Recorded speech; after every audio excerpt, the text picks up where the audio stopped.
Japaa ti wà tipẹ́ tẹ́ bá wo America àti UK lẹ́nìí ẹ rí ọ̀pọ̀lọpọ̀ àwọn instrumentalists wa fantastic instrumentalists highly talented instrumentalists àtàwọn band leaders gan tó jẹ́ pé lẹ́nìí America náà wà lẹ́nìí wọ́n wà ní UK àwọn ibi tó ń pọ̀ sí náà nìyẹn ó ti wà tipẹ́ bàbá tó ń kọrin lọ́wọ́ yìí àwọn náà wọ́n Japaa lọ sí UK wọ́n pẹ́ UK yẹn ibẹ̀ náà ti lose place wọn as a top rated juju musician in Nigeria. Ìbàdàn seko in the 70s wọ́n jọ rule ẹni bàbá kan náà wà bàbá mi ní Eddie Sports olórin làwọn náà ń gbà kan àwọn náà padà eventually wọ́n Japaa ó ti wà tipẹ́ Japaa don dey since táwọn èèyàn ti máa ń kúrò ní location kan lọ sí location míì wọ́n wá ṣé Golden Fleece lẹ́ ń pè tàbí green grass. The grass is green on the other side. Badejo Sound Studio. Logbele Jade. This should be around 1971, 72. 71, 72. 72 ló máa jẹ́ early 72. Torí pé ń gbà yẹn, Àyìndé Bákàrè ò tí kú. Ẹ bá pè ní jùjú ni. But juju gan kọ́ ẹ lè pè ní skifu Afro skifu style tí Julius Araba ń kọ nìyẹn ṣùgbọ́n àwọn ní juju wọ́n mú orin Ọ̀rẹ́dọ́lá Araba tó pọ̀ tí wọ́n tún ṣe torí ẹ lè gbọ́ kẹ́ máa láìkẹ́ Afro skifu ní Julius Araba pé bàbá yìí ló kọ ẹ̀yin ọmọ àgbáyé mo kí yín mo kágò ẹ máa rí music yẹn nínú music ẹsẹ̀. Yé o wá Jésù Kristi ọba ẹ máa bá nínú music commander. Wọ́n gbé ẹ omi yan wọ́n gbé ẹ omi gàpá ẹ máa bá music yẹn ní orin Délé Abíọ́dún. Ìbàdàn yìí ń gbà kan kò sẹ́ni tó lè mú Uncle Toye lórin. Olórin pọ̀ ń bàdàn. Wọ́n ò lè mú Uncle Toye. Bóyá ká yọwọ́ bàbá Ìdòwà ní Máṣàun. Ṣẹ́rí gbogbo àwọn set àwọn tó kù. Uncle Toye ló ń lead. Mo ṣèwádìí débi pé ṣé wọ́n ń pawó. Mo gbọ́ pé Uncle Toye ló ń pawó jù. Wọ́n ń pa dẹ́ndẹ́. Ẹ̀yin lẹ sọ pé ẹ fẹ́ gbọ́ Akínwọndélé. So a máa kí Uncle Toye délé lálẹ́ yìí. Interview yẹn dẹ́ ẹ lè gbọ́ tán ẹ má wulẹ̀ wọ́rí. Even ká bẹ̀rẹ̀ láago 11 fẹ́ lu a lè gbọ́ tán ó gùn gan. Ayé ló kú o ènìyàn lọ sá. Gẹ́gẹ́ gbàgídíjì dẹ́dídì. Ọlọ́run lọ́rọ̀ ẹ̀mí Uncle Toye Ajagun. Ẹ̀dá tó lúwa. That's over 80 ni wọ́n wà báyìí but still very strong, agile, mobile. TYC ni Uncle Toye ń record fún wọn máa sọ̀rọ̀ débẹ̀. Kí ló ṣẹlẹ̀ pẹ̀lú àwọn àti TYC? Kí ló ṣẹlẹ̀ tí wọ́n wá stop láti máa ṣe record? Ẹ̀yin lẹ́lẹ́ fẹ́ gbọ́ Akínwọndélé pẹ̀lú Uncle Toye mo ti ṣe tán. Ẹ ṣeun. Bàbá olóyè chief amúlòdùn ẹ jẹ́ amúlòdùn ló kàn rí. High chief olóyè àgbà ààrẹ amúlòdùn of Àṣà kingdom. Àṣà kingdom níbo ni Àṣà wà? Ó wà ní Ọ̀ṣun state. Ọ̀ṣun nítòsí Ìwó. Ok ẹ tún jẹ́ oyè ẹ̀sìn kan ńgbà kan ó ti pẹ́ díẹ̀. Bẹ́ẹ̀ni mo jẹ́ Ọ̀tún Jagunmólú Àtẹni. Ok. Àpáta Abàlàmú Òkè Odò Aláró Muslim community. Bẹ́ẹ̀ni. Kẹ́pẹ́ fún wa bàbá Uncle Toye Ajagun. Mo fẹ́ kẹ́ kọ́kọ́ kí àwọn èèyàn tí wọ́n ń wò yín káàkiri àgbáyé lọ́wọ́lọ́wọ́ báyìí. Mo kí gbogbo ẹ̀yin olólùfẹ́ mi pé kú àárọ̀ o, ẹ káàsán o, ẹ káalẹ́ níbi gbogbo tẹ́ bá ti ń gbọ́ mi. Èmi náà ni ààrẹ amúlòdùn Uncle Toye Ajagun tí gbogbo yín mọ̀ sí mágbé. Ohun tẹ́ fi ṣe mágbé ní 76 ṣé ohun yẹn ṣó sì já lálá bíi tìgbà ẹ̀kọ́ wò kí n máa yín ẹ̀yìn ẹ̀kọ́ kí n máa yín gbé mo múra wá ni o torí ẹ̀ mo ṣe wọ agbádá mi ò wọ́rí. má gbé o ẹsẹ̀ rẹ̀ di táyà kò ṣeé gbé má gbé ẹsẹ̀ rẹ̀ di táyà kò ṣeé gbé. olólùfẹ́ mi o òwégele kórógùn ẹ̀bù sẹ́kùn olólùfẹ́ mi òwégele kórógùn ẹ̀bù sẹ́kùn.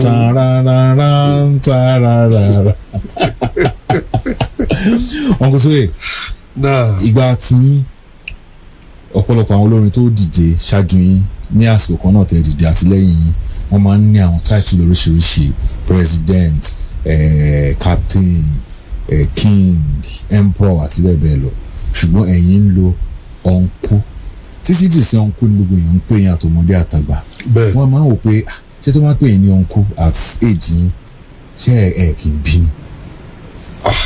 tí a bá pè mí ní dádì gan máa ń sọ fún pé mi kì í ṣe dádì pé Uncle Toye Ajagun lórúkọ mi. báwo lẹ ṣe di uncle kì í ṣe ẹ̀yin lẹ fúnra yín ní uncle ni. èmi ni mo lorú uncle yẹn fúnra mi torí àsìkò tí mo dá báǹdì sílẹ̀ gẹ́gẹ́ bí ìwọ náà ti sọ lẹ́ẹ̀kan ààrẹ tó ń pè rẹ̀ ní general ààrẹ tó ń pè rẹ̀ ní kìnní kan oríṣiríṣi bẹ́ẹ̀ wọ̀nyí. normally nígbà tí mo kọ́kọ́ dá báǹdì sílẹ̀ mo máa ń pera mi ní Apola Prince Uncle Toye Ajagun. Apola Prince ìpè gẹ́gẹ́ bí ìpè ọmọọṣẹ́ animaṣàwọn mi ọ̀dọ̀ ẹni mo dẹ̀ ti kúrò ṣùgbọ́n èmi náà fẹ́ lórúkọ ni mo ṣe ń pera mi ní Apola Prince yẹn. ṣùgbọ́n nígbà tí mo fẹ́ ṣe rẹ́kọ̀dù mi àkọ́kọ́ ní 1975 ọ̀gá mi gan pẹ̀lú ẹni tó pè mí pé ó ṣe máa lo Apola Prince kó wá nǹkan mi jẹ mo bá ló dà mo ní máa wá nǹkan tí mo lè jẹ. mo wá rántí brọ́dà wa kan tá a jọ ń gbélé ní Mùṣín lẹ́kọ̀ọ́ tẹ́lẹ̀ Uncle Kúnlé tọmọdé tàgbà Uncle Kúnlé ni máa ní tèmi náà bá máa sọ pé Uncle Toye Ajagun ó look simple pé ẹja kì í ṣe bẹ́ẹ̀ bí mo ṣe bẹ̀rẹ̀ sí lo Uncle Toye Ajagun ìgbà tí bàbá wa ṣe record 1975 Uncle Toye Ajagun yẹn ló bá jáde. so lè fi ń jẹ TDC. bẹ́ẹ̀ni. ìgbà tí bàbá Apola King bàbá ìdòwà ni wọ́n ṣe àwọn tó ń sọ pé ẹ ṣe má jẹ Apola Prince báwo ló ṣe rí lára yín jọ náà ṣé ẹ wò pé àbí wọn ò fẹ́ kẹ́ báwọn dúró no mi ò rò bẹ́ẹ̀ torí mo mọ̀ pé àwọn náà ń fẹ́ lè fún mi wọ́n dẹ̀ fẹ́ kí n dá dúró gẹ́gẹ́ bí mi náà ṣe fẹ́ dá dúró kó tó di pé mo kúrò lọ́dọ̀ wọn bí àwọn bá dẹ̀ fẹ́ dá dúró gbogbo nǹkan ló gbọ́dọ̀ fi dá dúró. kó wá independent kó wá. bẹ́ẹ̀ ni mo ṣe jẹ́ ni. alright ìbéèrè mi ó máa lọ sí oríṣiríṣi ẹ̀ka but máa bẹ̀rẹ̀ láti bá a ṣe bí yín bẹ́ẹ̀ ṣe dìde ìlú wo ni ìbọnà bí yín sí. ìlú Abẹ́òkúta òun náà bí mi sí ní kéèsì Abẹ́òkúta òun la ṣe máa ń kíra wa pé bàbá mi ṣe kísà lọ́rọ̀ mi èmi ọmọ lákèsì bàbá mi arójábàrà ọmọ bàbá àkúlé arókan tukàn arókín ọmọ lárẹ́sì ọmọ lẹ́jùmọ̀ ọmọ ìbàgún àkókò brẹ́kún ọmọ òṣòro ṣọ́bàlìfọ̀n. ẹ̀yin àti àwọn ọmọ kéèsì ẹ̀yin kọ̀mọ́dà àbá kíra wa bẹ́ẹ̀. àti tatún ni ló jẹ́ kéèsì. èmi kọ̀mọ́dà Ebenezer Obey ọmọ àdúgbò kan náà ni wá ṣùgbọ́n ilé tiwa náà kò jìnnà sílé àwọn Àyìnlá Ọmọwúrà ṣùgbọ́n Tókò ní àwọn àti Tókò àti kéèsì méjèèjì wọnú ara wọn ni. kò jìnnà sí rárá. now wọ́n bí sábẹ́kúta. bẹ́ẹ̀ni. ṣé Abẹ́òkúta yẹn lè gbé dàgbà àbí ẹ lọ ìlú mi láti. mi ò tí ì bẹ̀rẹ̀ léèwé nígbà tí bàbá mi ti kú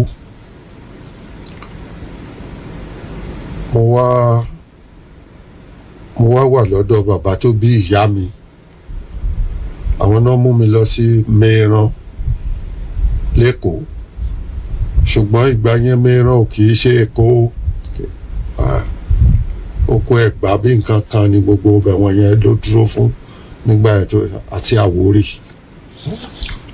so village níbẹ̀ oko tó jẹ́ pé bí ó bá máa gbúrò mọ́tò bóyá ìjọ márùn tí wọ́n bá ń lọ nájà òun níbẹ̀ ń gbà yẹn ibẹ̀ ni mo ti bẹ̀rẹ̀ primary school mo bẹ̀rẹ̀ primary school lẹ́yìn tí bàbá mi ti kú yẹn nígbà tí mo wà ní primary 2 ìyá mi náà tó kú ṣùgbọ́n bàbá ìyá mi tí mo wà lọ́dọ̀ ẹ̀ ó jẹ́ àgbàlagbà kan tó lámùmọ́ra tó pọ̀ ọ̀dọ̀ ẹ̀ ṣá ni mo wà títí mo fi jáde primary 6 ní 1959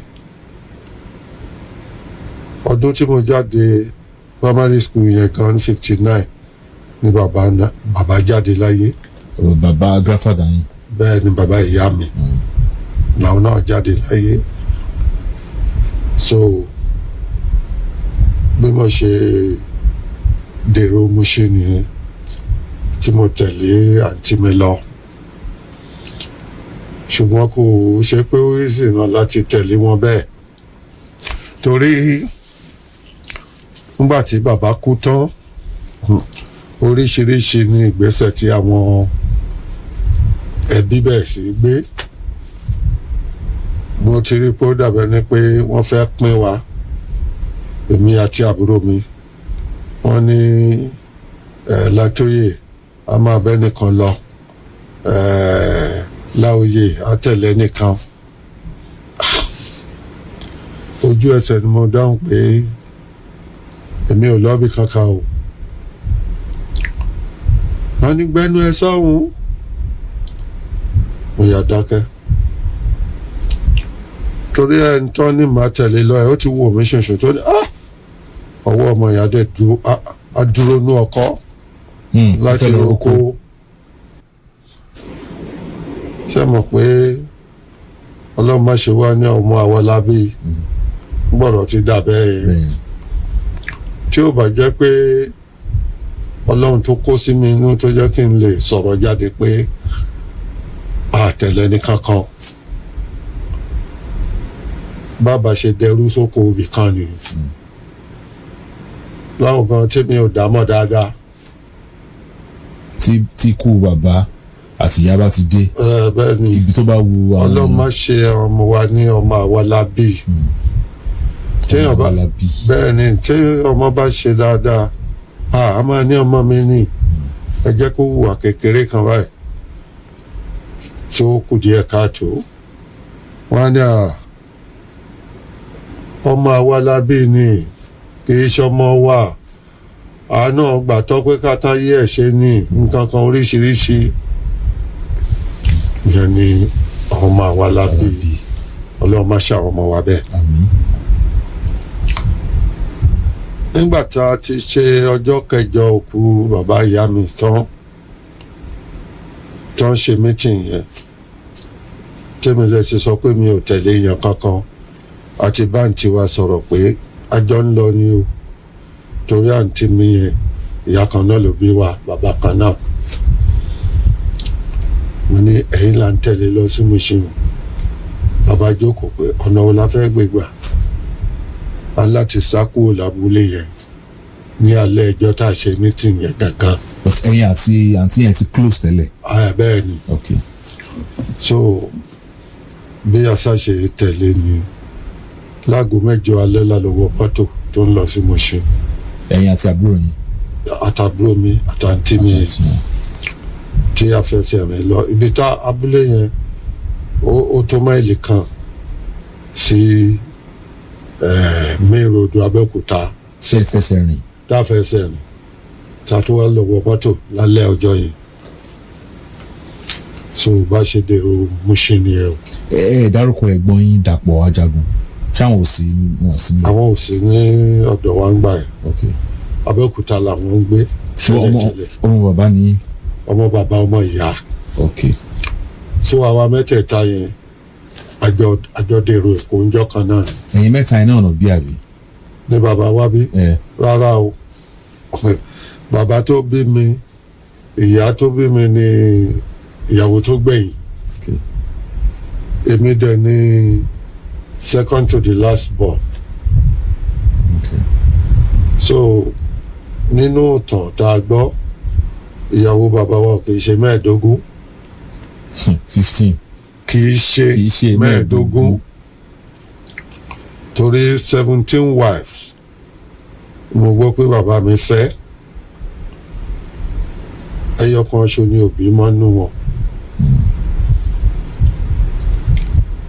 lénìí tí n bá nawọ́ sí ẹnìkan pé ẹ̀gbọ́n mi lélẹ́yìí àǹtí mi lélẹ́yìí bírọ́dà mi lélẹ́yìí ọmọ ni ọmọ Ajagun jẹun ni kì í ṣe ọmọ Ajagun jẹun gangan èmi nìkan ṣo péré ni mo kù lọ́mọ Ajagun jẹun báyìí. ẹ̀yin nìkan. bẹ́ẹ̀ ni ọmọ Lábókùn Ajagun jẹun èmi nìkan. wọ́n ti ní olórí ẹbí bàbá bùkátà èmi lọ́lọ́run ní kó kú lórí ilẹ̀ lẹ́nu ṣùgbọ́n mo láwọn ẹ̀gbọ́n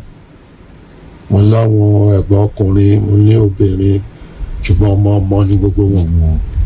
torí ńgbà yẹn tí bàbá wa ń bírú àwa yìí àwọn ọmọ tó ti bí ọmọ náà ń bímọ lásìkò yẹn. tí wọ́n jọ jẹ́ bí ẹgbẹ́ ọmọ mi gan máa tún jù yín lọ.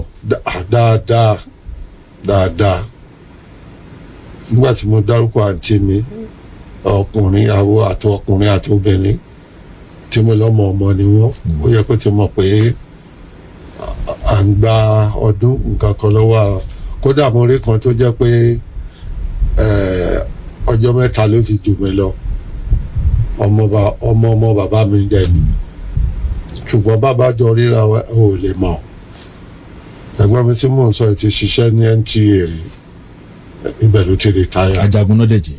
Ajagun jẹun náà ló ń jẹ́ torí pé mi ń play music ni mo ṣe ń lo Uncle Toye Ajagun. Ajagun jẹun ní orúkọ wa. bàbá yín iṣẹ́ wo náà ṣe. ológun ni wọ́n àwọn alágbára Abẹ́òkúta ìlú Ẹ̀gbá ojú orórì bàbá mi àwọn ìlú ṣáná sì máa ń wá ṣàdúrà ń bẹ lọ́dọọdún. cdc. bẹ́ẹ̀ ni tí wọ́n bá ti ń ṣe Lísàbídé wọ́n máa ń gbé Lísàbídé yẹn lọ sí ilé àwọn akíkanjú jagunjagun ayé ìgbà yẹn lọ́hùn. bí wọ́n ti gbé wá sílé wa ó tọ́jọ́ mẹ́ta kan ṣùgbọ́n gbogbo wa lájọ ń ṣàṣepọ̀ wọ́n dẹ̀ mọ̀ pé nínú ilé alágbára kan l'Abẹ́òkúta ibẹ̀ mo ti jáde wá. ọdún wo lẹ wá dé Mushin ní ọjọ́ tẹ́ sá kúrò ní abúlé lọ sí Seko. 1959. ẹ wà ní ọdún mélòó gbà yẹn. mi ò lè ju bí ọmọ ọdún 14 orí kankan bẹ́ẹ̀ o.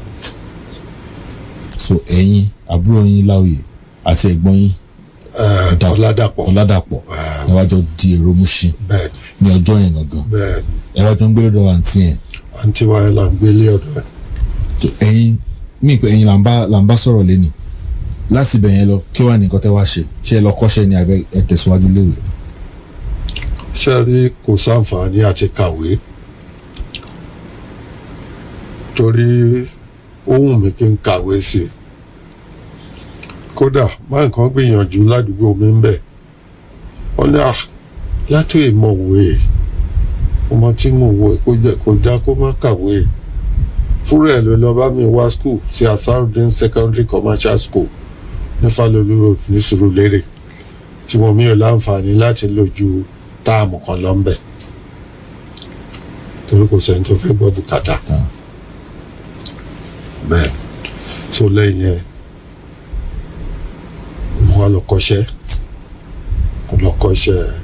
house painting àwọn tó ń kunlé ibi tá a ti ń kunlé yẹn ibi tí mo ti ń kọ́ṣẹ́ torí ọ̀gá tí mò ń kọ́ṣẹ́ lọ́wọ́ ìgbà yẹn kọ́lọ́mbà foríjì bàbá náà wọ́n pè ní Àtọ̀dá Adéyínká ọmọ Abẹ́òkúta lòun náà ṣùgbọ́n mo ṣe ń bẹ̀ lájọ wa nígbà tí mo ń kọ́ṣẹ́ lọ́wọ́ ẹ̀ tí n bá ń ṣiṣẹ́ lọ́wọ́ báyìí ń gbà mí lórí àkàbà àwa ń gbé Mushin ṣùgbọ́n gbogbo iṣẹ́ tí ọ̀gá mi ń gbà yẹn Upper Wharf ẹgbẹ́ lọ ti ń gbaṣẹ́ ẹsẹ̀ ni máa fi rìn láti Mushin lọ sí Upper Wharf torí sísì náà máa fún mi owó oúnjẹ lójúmọ́ tí n bá wà lókè báyìí bó bá ń mọ yẹn ó lè sọ pé látọ̀ ẹ̀ anisa a ní wàá fi iṣẹ́ ìṣeun rẹ o. ìyẹn house painting. bẹ́ẹ̀ níjọ́ mi tó bá tún wò ó lè pè mí nígbà tó bá kó rin ṣáá ni mò ń kọ lórí àkàbà tí mo wà ó lè ní ó tí mọṣẹ́ tó máa ṣe jẹun èmi ò dẹ̀ ká pè mí kàn kọrin tèmi ni tó tí rẹ́kọ̀dù kan bá jáde ńgbà yẹn pé rẹ́kọ̀dù ẹnìkan jáde léni o bí irú Roy Chicago Victor Ọláìyá Emperor Délé Òjó Akédáìró Haruna Ìṣọ̀lá gbogbo orin tí wọ́n bá kọ tí mo gbọ́ níjọ́ kan yẹn wá ìjọ́ kejì máa dání kankan. lẹ́yìn tẹ́ bá ti gbọ́ lẹ́ẹ̀kan. bẹ́ẹ̀ ni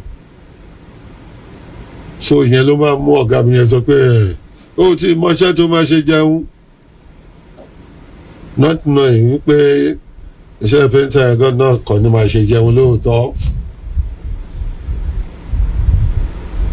so lẹ́yìn tí mo gbàyọ̀ǹda tí mo ṣe freedom torí ọdún mẹ́ta ni mo lò lọ́dọ̀ ọ̀gá yẹn.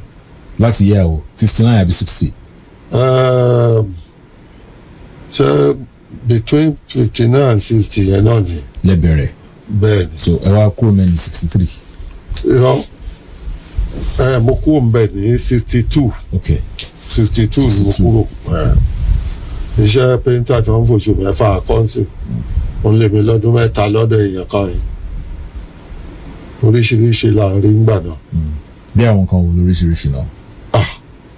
ẹni tí ó bá ti gbọ́dọ̀ ìyá ẹ̀ tí ó gbọ́dọ̀ bàbá ẹ̀ mọ̀ kó ojú ẹ̀ àrí gbogbo ẹ̀ náà kọ gbogbo ohun tó jú rí kọ́lẹ̀ ló ń wè. nígbà mo ti fìgbà kan sọ fún ẹ pé tí n bá kú nílé láàárọ̀ ẹsẹ̀ ni wọ́n fi rìn dé wọ́ọ̀f mi ò dẹ̀ gbọ́dọ̀ kọjá aago 8:30 kí n tó débi iṣẹ́. ṣé ìwọ náà lè nìkan mọ ẹ máa ṣerú ẹ̀ báyìí. so ṣùgbọ́n ọpẹ́ ní fọlọ́hún so mo fẹ́ràn orin gan-an bí mo ṣe fẹ́ràn orin yẹn ló jẹ́ kí ìmísí Ọlọ́run gbèmí pé kí n bá ọ̀gá mi sọ̀rọ̀ ìdùn adúmáṣàwọn ó máa ń kọjá níwájú ilé wa ni tó máa gbé jìtá kọ́rùn. ní mo ṣe àbí. bẹ́ẹ̀ ni òun kàn máa ń lọ ti ẹni o ń bá ṣáàtì wá rí ẹ̀gbọ́n ẹ̀ màmá rà ẹ káàárọ̀ o ẹ káàsán o mo ṣàfẹ́ kó mọ̀ mí gbọ́ òdìjọ́ kan ní bá pè wọ́n gbà ibi tẹ́ ẹ máa ń lọ tẹ́ ń gbé jìtá kọrin mo fẹ́ kẹ́ mú mi lọ bẹ́ẹ̀.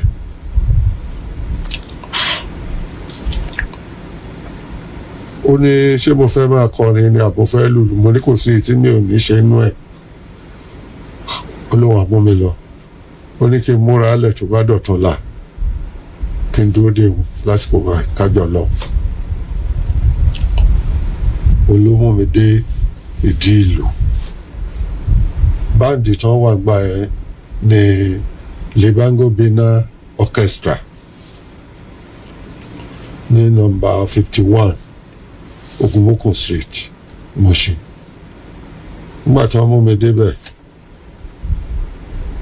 wọ́n ní sórin ni màmá kọ ní àbí ìlú mo níṣẹ́ rí ìlú yìí ẹ jẹ́ kí n bẹ̀rẹ̀ sí kọ́ dáadáa.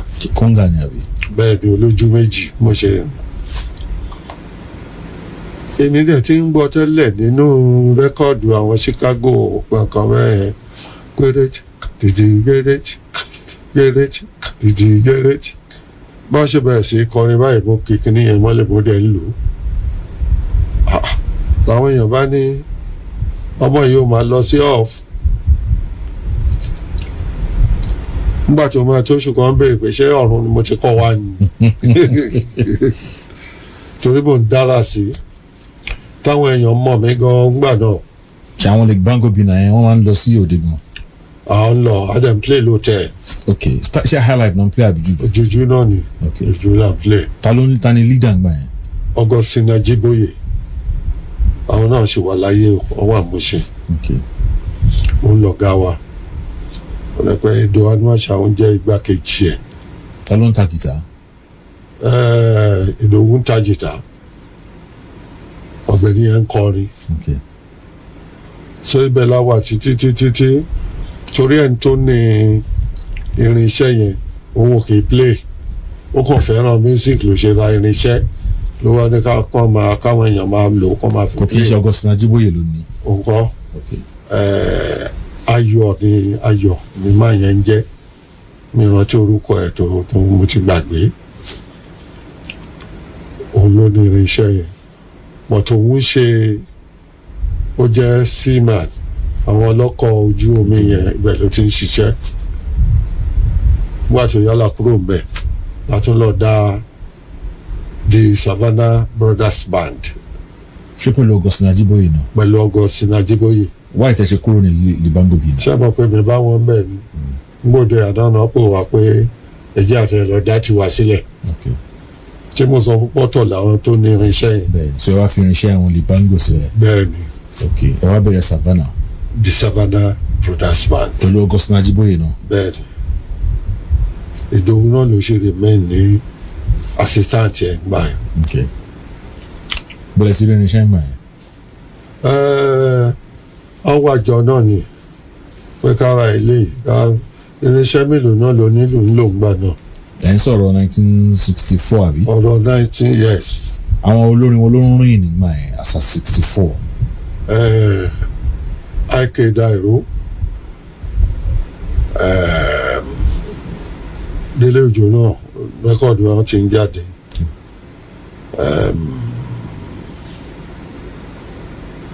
ṣé mo ti dárúkọ Ike Dairo.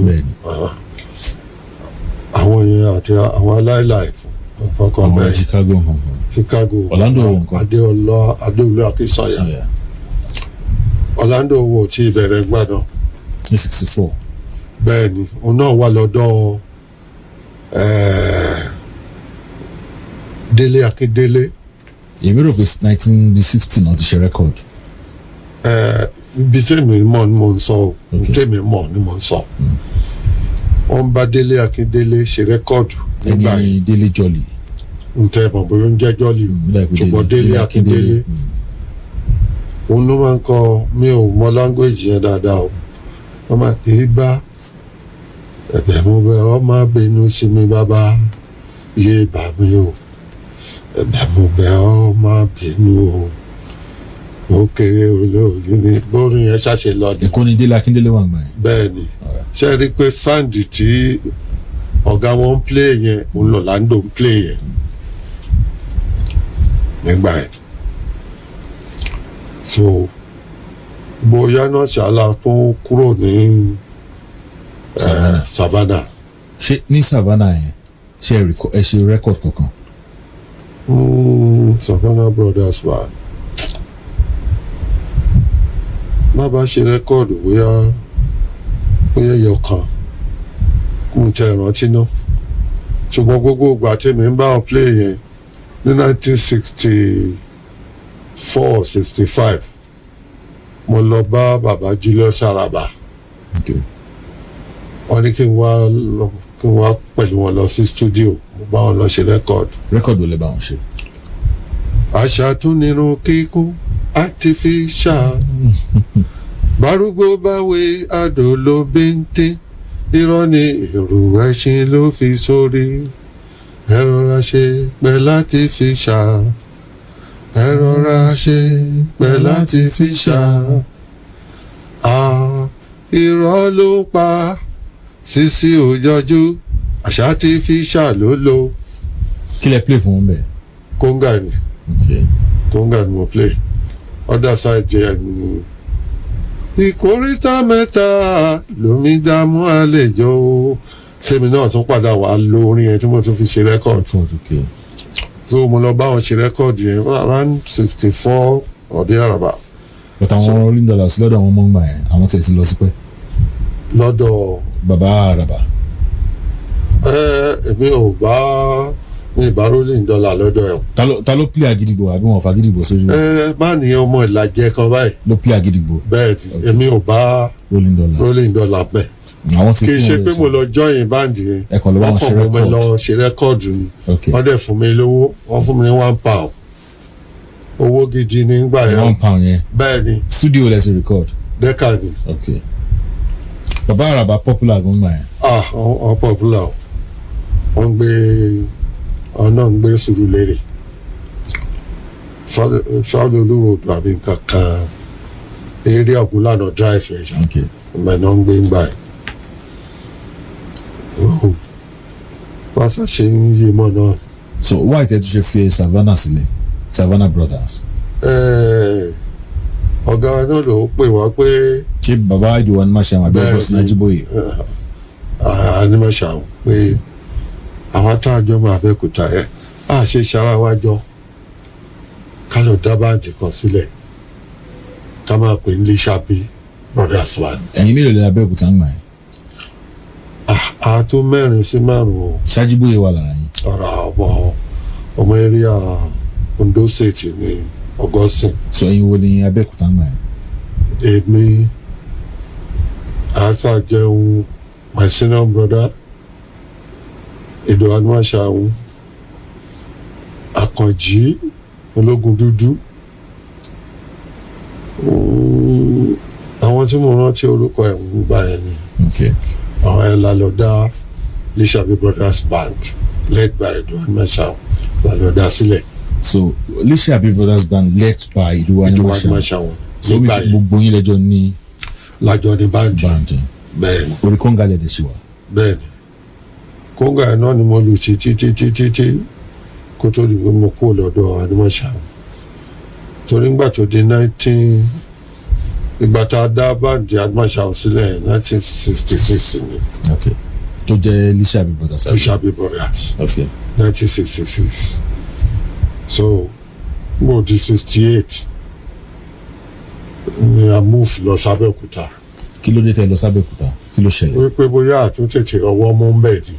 ta ló mute idea yẹn. Adúmáṣàun ọ̀gá wa. ṣé ẹ̀rọ wọn múlẹ̀ kò ní. à ń rí mú náà ṣùgbọ́n kò ṣe mọ̀ káàkiri oníkàkùn ṣàwọn bí ìgbà tó ń ṣe Japaa ń sìn bẹ́ẹ̀ náà lórí ń gbà náà. but bí ìgbà tẹ́ fi ìgbéró lẹ̀ sí. I'm play ní àwọn play lẹ́kọ̀ọ́ àwọn play and then play l'Abẹ́òkúta àwọn play Ìbàdàn so nígbà tó wáyé la rí pé ó dàbí pé ọwọ́ wa ràn ní Ìbàdàn yẹn ju Abẹ́òkúta àti Èkó lọ bá ṣe relocate wá sí Ìbàdàn ní 1970 nígbà tó kún parí. 1966 yẹn lẹ bẹ̀rẹ̀ Lishabi Brothers. ìgbà wo lẹ ṣe rẹ́kọ̀dì àkọ́kọ́ as Lishabi Brothers. mi ò lè máa kóòtù gbogbo wọ̀nyẹn o ṣùgbọ́n mo mọ̀ pé a ṣe rẹ́kọ̀dì níbẹ̀. ṣé ẹran sí yàtọ̀ ṣe alálùdé o alálùdé o alálùdé. èyí mọ́ ni kẹ́mi máa gọpẹ́ o. kóńgà nù ẹ̀yìn lẹ fàyà ẹ̀. bẹ́ẹ̀ni. ìyá o ni. ṣe 68 ni. around 60 something yẹn náà ni so la ṣe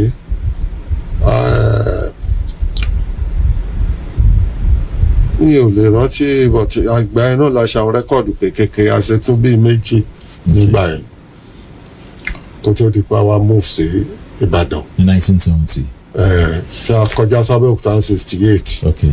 àìsàn to Ìbàdàn Abẹ́òkúta Ìbàdàn Abẹ́òkúta Èkó bàtà ṣe ń ṣe ni ṣùgbọ́n gbà tó dẹ̀ yá tí àwádìí sọ pé ẹjẹ́ àmà lọ síbàdàn èmi tẹ́ yarí ń gbà pé bó bá kọ̀ràn kí n máa bọ̀ ń bá dá o wípé máa padà sẹ́kọ̀ọ́. ẹ gbé Ìbàdàn rí ṣáájú wa yẹn. rárá o kódà mi mo 1964 ni mo kọ́kọ́ dé Ìbàdàn pé mo mọ Ìbàdàn o àwa ṣe recording ní NTA. ok pẹ̀lú Augustine Ajiboye. no Edward Marshall. Lishabi Brothers. bẹ́ẹ̀ni. ẹni 66 lẹ bẹ̀rẹ̀ Lishabi Brothers. bẹ́ẹ̀ni. ẹ̀dẹ̀ ní 64 lẹ kọ́kọ́ wá sí Ìbàdàn. so mi pe ida libango bina rẹ bá wa àbí kò jẹ́. ó láti jẹ́ aṣáwọ̀ àṣe recording kan ṣá bóyá mi ò lè rántí dáadáa bóyá pẹ̀lú Ajíbóyè yẹn ni ò bọ̀tà 64 yẹn mo ṣá mọ̀ pa wá sí Ìbàdàn torí gbà yẹn ni ọba kó bí owú jẹ. okay.